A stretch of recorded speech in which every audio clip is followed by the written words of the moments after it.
Martine Biron, Hélène Buzetti, Stéphanie Grandmont, bonsoir. Bonsoir. Bonsoir. Alors, vaccination, c'est la clé dans tout ça. Et là, le ministre, c'est amusant parce que Stéphanie Grandmont, c'est dans vos pages ce matin, l'éditorial qui est très dur en disant ça marche pas du tout. Là, le ministre, et pas que chez vous, mais ailleurs, les analyses à la télé. Le ministre Martine, ce matin, bon, il n'avait pas perdu son sourire, mais disons qu'il dit, venez me tester, là. Suivez-moi au cours des 4 prochains jours, puis après, vous serez en mesure de me critiquer. Mais là, il est trop tôt. On écoute, on revient. Mars et avril, on va être en bas de 50 000. Et avril-mai, on va être en haut de 50 000. La moyenne de ces 4 mois-là va faire qu'on va avoir vacciné nos 5,3 millions de personnes. Notre défi, là, c'est de prouver aux Québécois dans les prochains jours que si l'AstraZeneca, qui est une bonne nouvelle, sort bien dans les prochains jours, bien, on pourra montrer que la machine peut faire 65 70 000 par jour. C'est ce que je souhaite. Daniel met beaucoup de pression tous les matins, moi aussi, mais on est là. Je commence avec vous, Martine. Il y a une petite note en bas de page. Il dit qu'il faut que les gens acceptent de prendre l'AstraZeneca. Parce que s'il fallait que la peur qui a été engendrée que l'AstraZeneca fasse que les gens n'y aillent pas, là, évidemment, oups, il y aura un problème. Oui, mais les derniers jours, là, les images des derniers jours ont fait très mal au gouvernement. Et ceux qui pensaient que ce serait un long fleuve tranquille puis que cette opération vaccination-là se promènerait sans heurts jusqu'au 24 juin, je pense rêver un peu en couleur. Mais n'empêche, il va falloir que ça s'accélère un peu. Mais quand on met bout à bout les chiffres qu'a donné le ministre, en fait, M. Paris, ce matin, en disant, bien, on a déjà reçu 2 millions quelques de doses, plus 1,4 en avril, plus 1,6 en mai. Et là, on nous dit en juin, ça va être incroyable. Là, on ne finira pas. On verra rendu là. Mais quand même, ça veut dire que le 1er juin, avec toutes ces doses-là, on aurait plus de la moitié de la population de vaccinés. Alors, si on arrive à le faire, là, à accélérer un peu plus, à huiler la machine, parce qu'effectivement, il y a du sable dans l'engrenage, bien, peut-être que ça va bien aller. Là. Dès que les gens vont finir par être vaccinés puis qu'on va avoir moins peur des variants, que la situation va se placer, bien, je pense que les gens vont oublier les mauvaises images de la fin de semaine, en autant qu'elles ne se répètent pas trop. Là. Et Stéphanie, je le disais, dans vos pages, notamment ce matin, très dur critique également, le ministre plaide qu'il a besoin de 4-5 jours pour montrer que la voiture va aller plus vite. Oui, bien, en fait, c'est comme le disait Martine, je pense que les ratés du week-end, Pascal, ont montré qu'il y a du sable dans l'engrenage. C'est vrai que le Québec est en avance. On se réjouit de ça par rapport aux autres provinces. On fait très bien. Faut le souligner. Mais quand même, 5 000 doses qui sont restées dans les congélateurs en fin de semaine dernière, ça prouve quand même, là, quand on dit qu'on vaccine à peu près à 40 000 doses par jour, ça prouve quand même qu'il y a quelque chose qui est perfectible. Donc, c'est une course de la vaccination contre les nouveaux variants. Courons le plus vite possible. On ne dit pas que le gouvernement a tout faux, mais si on est capable d'aller encore mieux, si on peut perfectionner le système, il faut le faire. Et donc, moi, à ce chapitre-là, je me dis, il y aura peut-être toujours des gens qui ne viendront pas à leur rendez-vous, même s'ils l'ont pris. Il y aura peut-être toujours des gens qui prendront moins rendez-vous. Alors, pourquoi ne pas aller au-devant et avoir un peu plus de flexibilité dans le système, permettre aux gens de venir en fin de journée si d'autres ne se sont pas présentés, par exemple. Aux États-Unis, on a vu des vaccinateurs qui sont sortis et qui sont allés offrir les vaccins pratiquement aux passants pour s'assurer qu'il n'y aurait rien qui se perdrait. Donc, je pense qu'il faut vraiment envoyer un message fort que chaque dose est importante et que le plus vite sera le mieux. Et Hélène, ce n'est pas propre qu'au Québec parce que, par exemple, le Globe and Mail ce matin, sa grosse manchette, c'était qu'il y avait du retard partout par rapport aux doses données dans les bras. Bien, en fait, oui, il faut souligner le fait que le Québec est en avance presque systématiquement sur toutes les autres provinces. Alors, il faut quand même tempérer les critiques, constater que, somme toute, on est ralenti par le nombre de doses.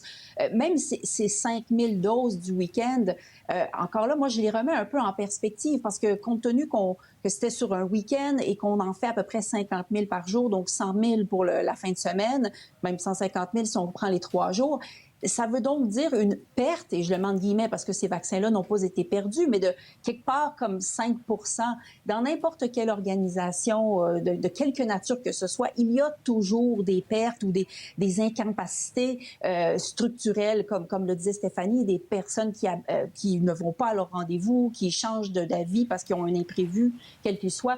Alors, moi, personnellement, ce 5 000-là, il ne m'offusque pas outre mesure, dans la mesure où ces doses-là ne sont pas perdues, je le répète. Bon, mais je reviens avec ma note en bas de page. Là. L'AstraZeneca, Martine, il y a un test demain. Là, c'est ouvert aux 55 ans et plus. Et là, il faut que les gens y aillent, parce que là, il y a 320 000 doses d'AstraZeneca qui seront distribuées partout au Québec, sauf en Abitibi. Il faut que les gens y aillent. Puis, évidemment, on ne peut pas reprocher aux gens d'avoir des doutes quand la santé publique et les santé publiques disent bien, aux 55 ans et plus, 55 ans et moins, pardon, allez-y donc pas pour l'AstraZeneca, attendez le Pfizer ou Moderna. C'est ça le test demain, là. Mais ça, c'est vrai que ça va être très intéressant de voir comment tout ça va se dérouler. Parce que le sans rendez-vous, c'est ouvrir une porte, là, à un moment donné. Et c'est ça qu'on a reproché, finalement, au gouvernement en fin de semaine dernière, de ne pas avoir mis, par exemple, sur Twitter, écoutez, on a de la place pour vous vacciner. Venez donc, là, on en a des doses. Et c'est ce que la France fait, là. Il y a des vaccinateurs dans les pharmacies. Et là, quand les gens ne se montrent pas au rendez-vous, ils appellent la famille d'à côté. Bon, viens avec ta femme, t'as 40 ans, c'est pas grave. Viens-t'en, on va te vacciner. C'est ça. Elles sont disponibles, les doses. C'est un peu ça qu'on a reproché, le manque de flexibilité. Alors, voyons voir comment le AstraZeneca va se distribuer. Je pense que les experts ont inondé nos zones là, dans les dernières 24-48 heures pour nous dire que le risque est très faible. Alors, ça va être un bon Vous test. allez me suivre, parce que je vais y aller demain, moi. Moi aussi, Puis je vous vais y allez aller. voir si j'ai les mêmes couleurs demain. Vous aussi, Martine? Oui. Bon, bien, on sera deux. On va se donner rendez-vous demain à cette heure-là. Mais non, effectivement... Ben, pas demain, mais après-demain. Oui, moi, bien, dans mon c'est cas. ça. Dans les prochains jours, disons. OK. Petit mot là-dessus. Sinon, je vais passer à un sujet qui passionne les gens. Puis on reçoit des courriels, puis c'est fou. Puis ça tombe bien, Stéphanie, vous connaissez bien ces sujets. L'immobilier. Mais sinon, Hélène, Stéphanie, sur l'AstraZeneca, ça va? Oui, ça va. Très bien. OK. Alors, je vous ai montré, je vous ai préparé un petit graphique, d'autres graphiques que ceux de Gérald, sur l'évolution des prix des maisons. Un premier, ça vient d'The Economist.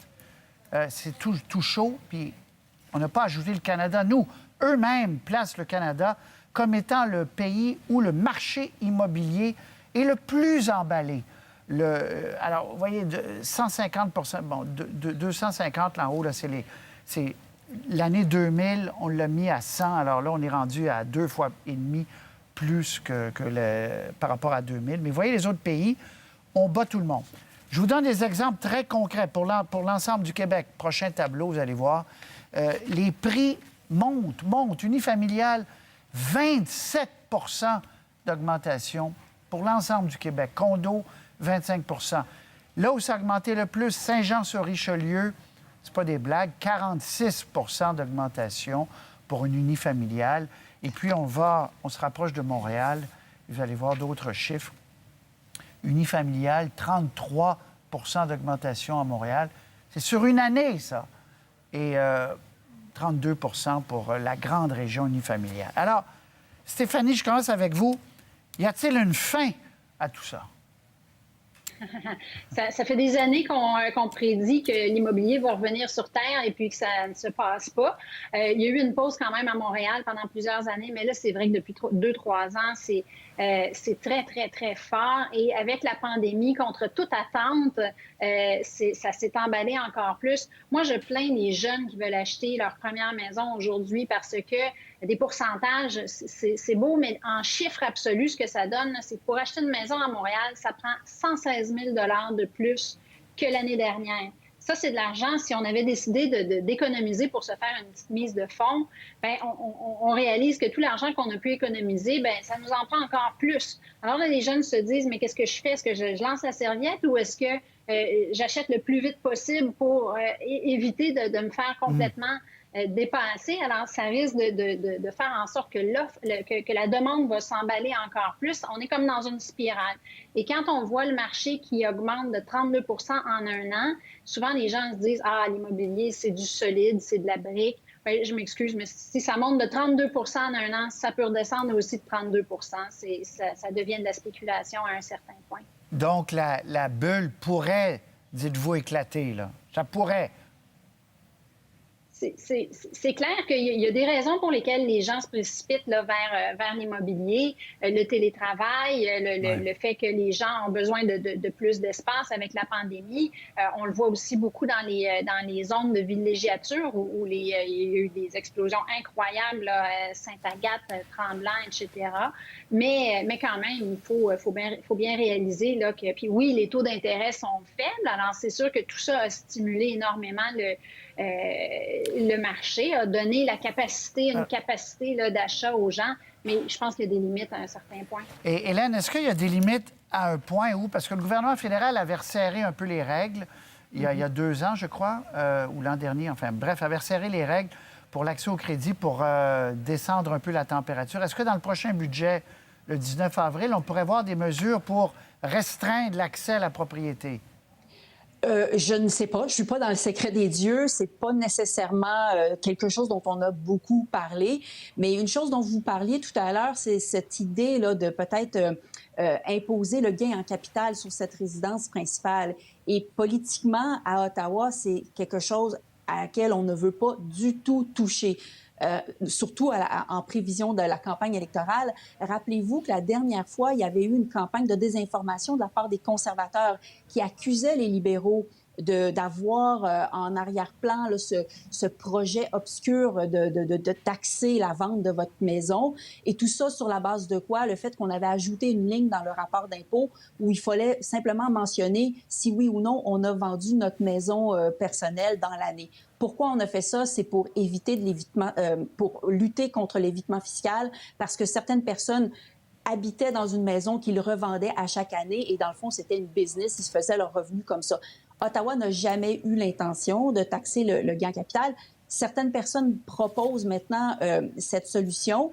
Peut-être que ça peut être intéressant, mais il faudrait prendre en compte un certain nombre de choses très importantes. Par exemple, l'inflation. Une résidence principale, c'est souvent quelque chose qu'on conserve sur de très nombreuses années, des décennies. Et donc, oui, on la revend plus cher 20 ou 30 ans plus tard, mais l'inflation est responsable d'une grande partie de cette hausse de valeur. Donc, il faudrait que le calcul... Et c'est la retraite, le projet de retraite pour beaucoup de gens. Évidemment, et aussi les modifications apportées à la maison. Vous ajoutez un étage, vous creusez le sous-sol. Alors, ça serait plutôt complexe et je ne suis pas certaine, en bout de piste, de l'effet modérateur que ça pourrait avoir.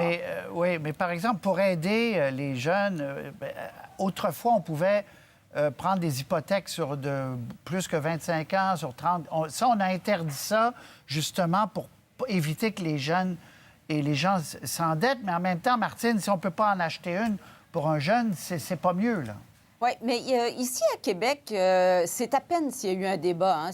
En fait, on en a un peu parlé à cause de Catherine Fournier, qui est députée indépendante. Elle a posé des questions. Et je me raccroche à ce que disait Stéphanie. C'est une jeune députée et sa préoccupation, c'était justement l'accès à la propriété pour les jeunes. Mais au gouvernement, on est lettre morte là-dessus. On dit, on laisse aller le marché en disant...